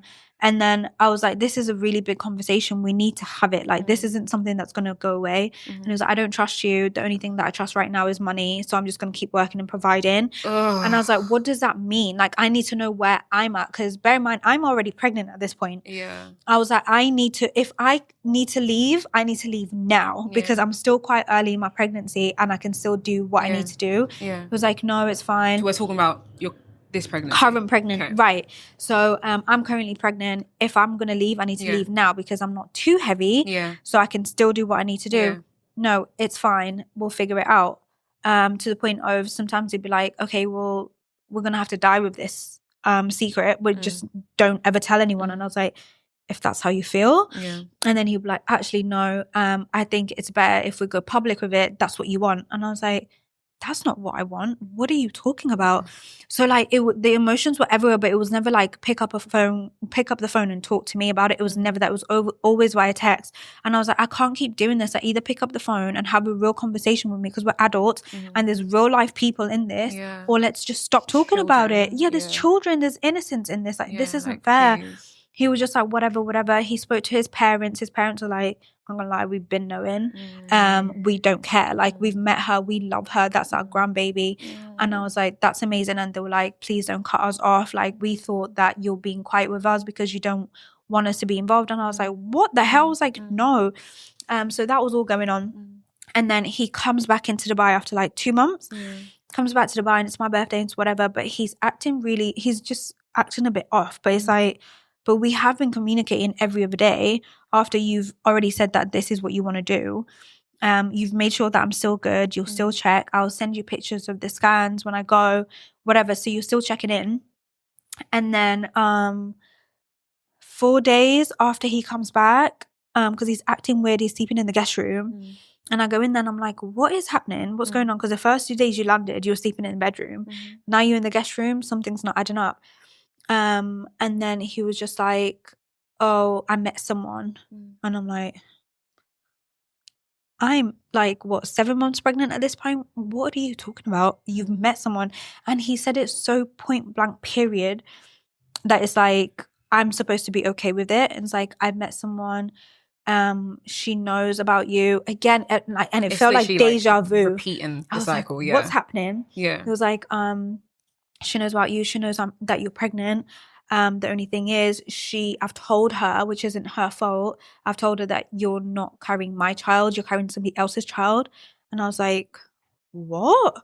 I was like, what are you talking about? And he just started talking about like, she's really cool. I've asked her to come to Dubai, like all of this. And I'm thinking, at this point, I wasn't even looking for answers. I was just like, okay. So I got up and then I just walked away and I was like, what are we doing? Like, what happens from here? It was very like... To yourself or to him? No, to him. I was like, what are we doing now? And he was like, I don't know how to fix this. There's just too much damage that's happened. Maybe you should go back to London. I said, okay. At this point, there was no like, oh my God, no. No fight. I went downstairs. I told Joanne, hey, let's start packing my stuff. I'm going to London.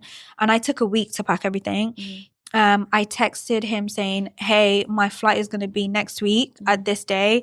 I'm going. But at this point, I don't think he really thought that I would leave because it's like he didn't ask, how are you getting back? Where are you going? Are you going to be good? Like none of that. He was like, okay, cool.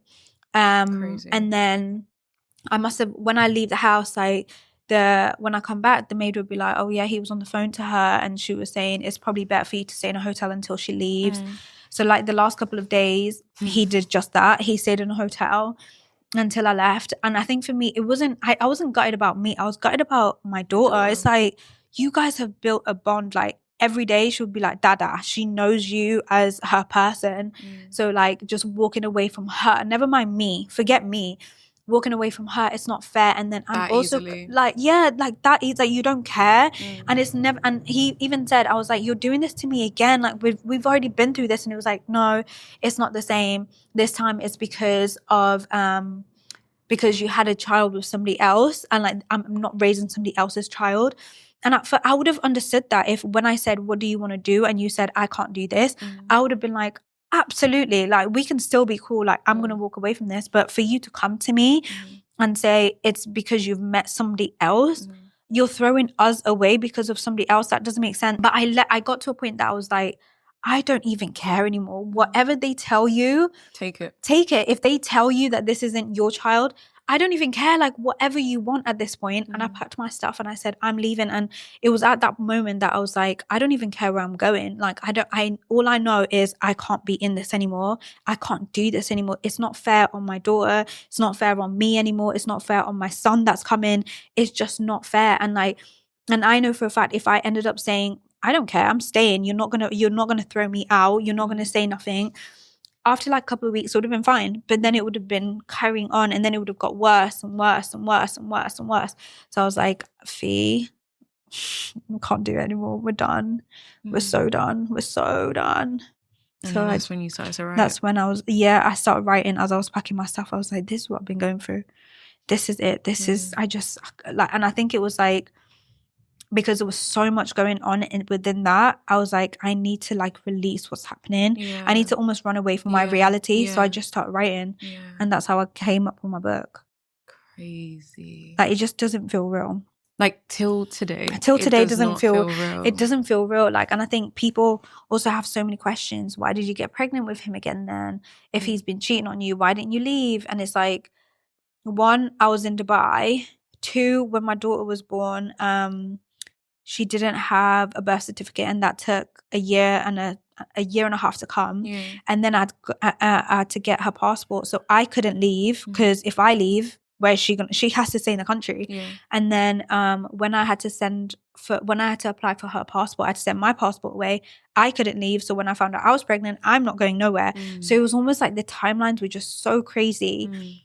How everything worked out. And this is why sometimes I'm like, stop questioning everything, because when you found out you're pregnant, you couldn't do anything about it anyway, even if you wanted to. Because you were in Dubai. Because I was in Dubai. There's nothing, you can't do nothing about it. I couldn't even leave. I couldn't do anything. And then by the time her passport came and everything, one, we did the test, two, her passport came, and then everything kind of just unfolded. So I was like, okay. And then that's when kind of, I guess, the ball started rolling. I started getting closer to God. I was like, God, I need you more than ever. So yeah.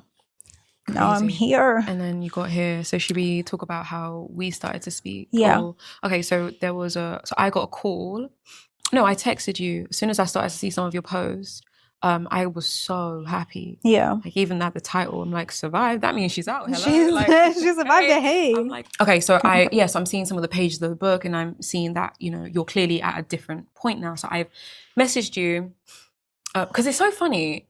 We spoke and we were trying to have a conversation before this, maybe 2 months before. Yeah. And we just could not find the time. And you wouldn't even be like, hey, lots is going on right now. I'm going to call you at this point. Right. And then we'd miss each other's call, and then I'd call you back, and I'm like, oh my God, let's just figure this out when the time is right.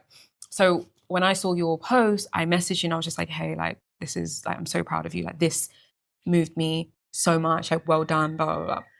And then I didn't hear back from you after that. And I thought, okay, maybe she doesn't want me to like be here or whatever. But at that point, in my mind, I'm like, I want to support you in whatever way that I can, but I also don't want to impose if you're not wanting me to be a part of it or, support.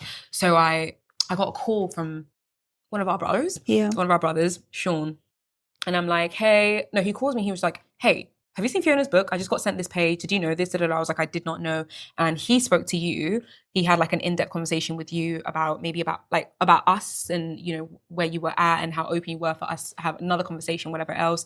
Then he called me back and he kind of told me more about exactly where you were at. And I was like, this is all just getting too much now. Like, let me call the woman and let me just speak to her. So I call you and I'm like, I don't want to talk. Like, I'm coming over. To your house. Like, send me the address. Like, I'll be there tomorrow. Was it tomorrow? Yeah, it was literally the next day. The next day. And I came and that was an amazing night. That was such an intense night, and I don't think I expected it to be like that. I was just like, I think I was very much like, I got to a point where everyone's let me down at this point, and it is what it is. I don't even care. So when you came, I was like, this is a familiar, like this feels so nice.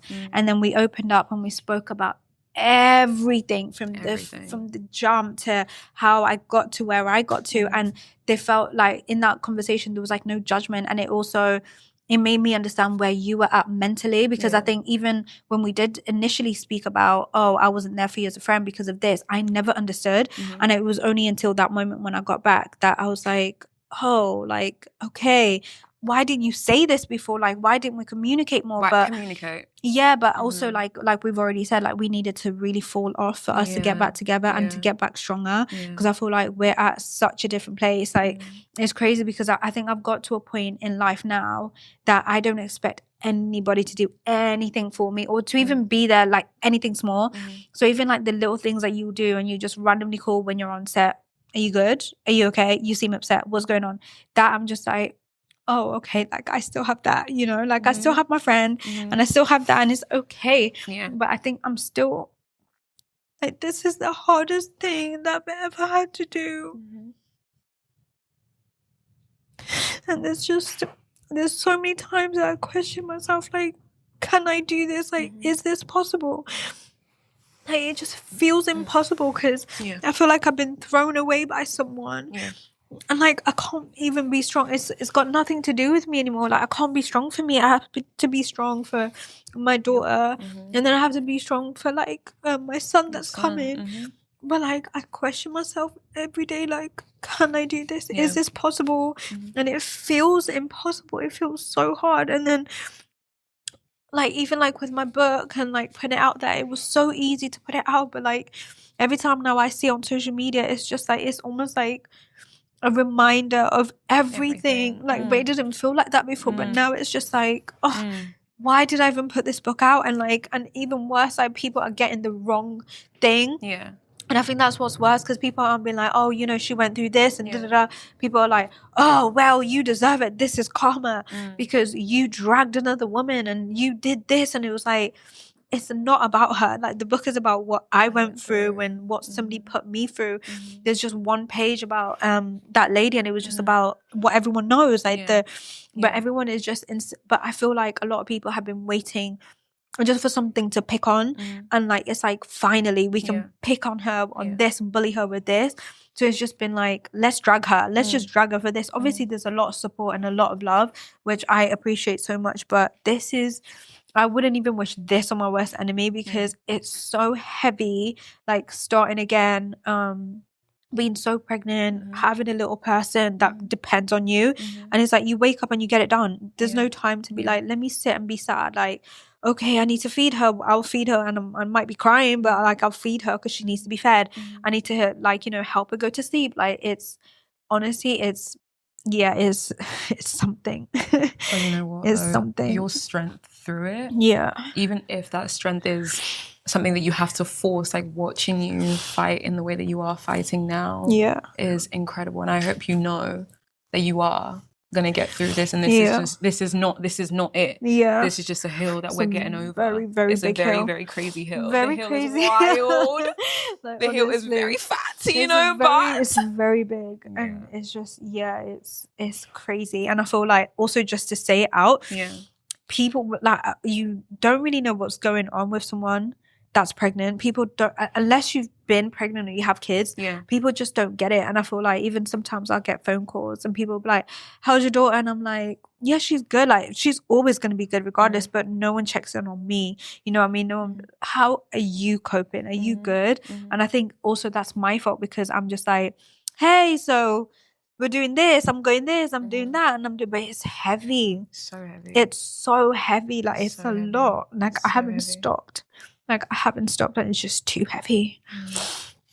I just want to say as well, yeah, people online talking about what it's like women think like you might not know this because we try and get rid of it as quick as possible, but we get hundreds of emails from people cussing around and saying horrible things, and it's mainly from women. Yeah, I think that's what's so scary.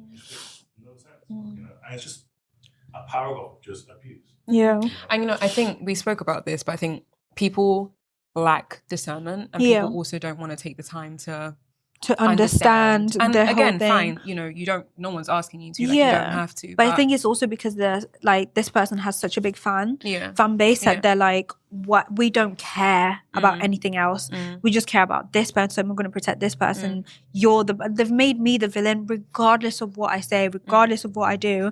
And I think it's got to a point where I just accepted it. And also that's why I even wrote the book, because I was like, you've already made me the villain, so you might as well, because people were like, why did you tell everyone that he's not the father? And I was like, because that's the truth. Like, is it gonna make you hate me more? I don't care. Like, it's my life. Like, regardless of what you guys know, like this is what I have to live with. I have to live in my truth. I have to live in my truth, and that's how it is.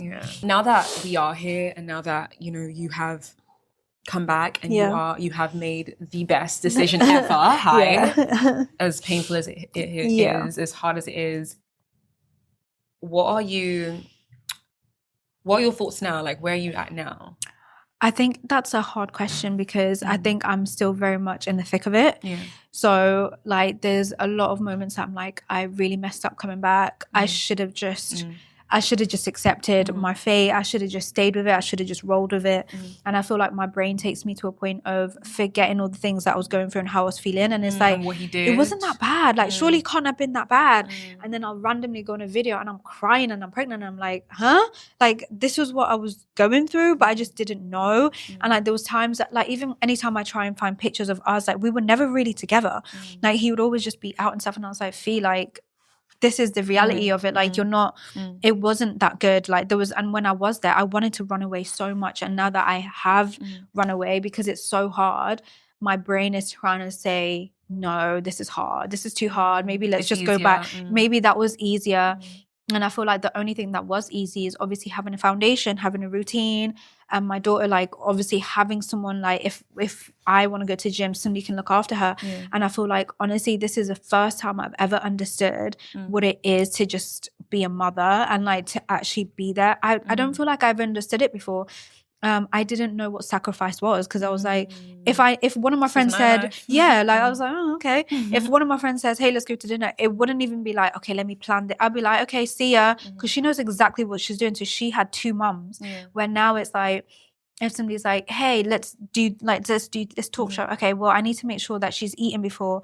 I need to make sure that I pack this. I need to make sure, like, as she goes with me, is she going to be safe? I have to think about so many things. And I think this is the first time that I've actually appreciated women even more than I did before. Like, mothers, actually. Just like how much they sacrifice, especially like single mothers and the people that have to do it by themselves. This shit's hard. So I don't really know. I feel like I'm too much in the thick of it to even say anything, but I'm pushing through. What has this revealed to you about yourself? That I need to just stop settling, and I am. And I feel like I've always known how strong I am, but I never knew how strong I really, really am. Like, this is something else. Like, I don't know. It's proved to me that I will still think about my baby. That she's screaming about me, and she says, "Mama." But she said, wrap it up. Wrap it up now. But yeah, no, just even hearing her cry and knowing that she just wants me all the time is just like, that's my baby, and I need to figure it out, and you will be okay. So yeah. And what about your understanding of love now? Honestly, that's in the backseat. I don't even have the mental capacity to even think. All I know is love for my kids. That's all I know. I don't know anything else, because I feel like it's unfortunate for me because I haven't had like real love for the longest time. So I don't really know what that looks like. I only know what love looks like with, like, say, my friends that are calling me to check in, or my little girl when she's happy and mama. But like, as in, like, from an actual person or a partner, I don't know what that's like. We'll get there. Yeah, we'll get there. We'll get there. Eventually, not right now. No, thank you. I don't want it. No, I'm, as much as I know that, you know, this is a tough transition and journey for you. I know that you have the strength and you have the resilience to absolutely annihilate this period of your life and do it so well and do it so powerfully in front of the world, in front of the people who don't understand the depth and the layers of this, in front of the people who will judge and continue to judge. We rise above it. Absolutely. And do everything we've got to do. Amen. I love you. I love you more. And I'm so proud of you. Thank you.